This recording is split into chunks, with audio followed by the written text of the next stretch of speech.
Na mambo vipi mtongo wa nguvu, ni mimi mtangazaji wako Kevoo TV, na kukumbusha usisahau kusubscribe channel yetu na kulike na kushare na kucomment ili kupata habari zinazotendi mtandaoni zaidi na zaidi.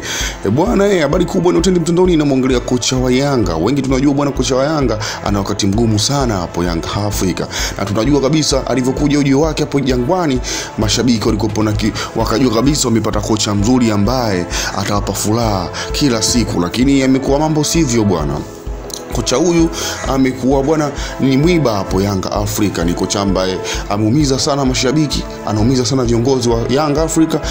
Sasa bwana, habari kubwa inavyotrend mtandaoni inamhusu wachezaji wa Yanga. Tunajua kabisa wachezaji wa Yanga bwana, juzi kuna mchezaji siwezi kumtaja, lakini alikuwa panaojiwa akasema bwana, kocha wetu mfumo anaochezesha hatumuelewi kabisa, na pia vitu anavyochezesha uwanjani, anavyofundisha hatuvielewi. Ni kocha ambaye hatuelewi na anatupotosha kabisa. Bila viongozi wa Yanga kunyoka kwa kocha hatutafika mbali, tutapoteana.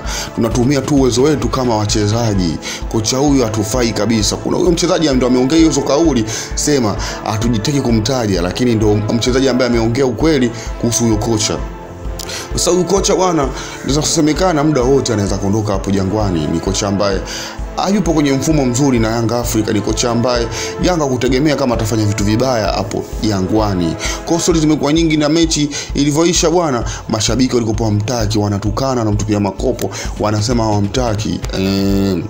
Mambo yamekuwa ni mengi sana, mashabiki hawamtaki, na viongozi pia washaona hiki kitu watakuwa wanakifanyia kazi. Kocha shakaliwa mezani, kocha mambo yake yamekuwa sio mambo hapo Jangwani.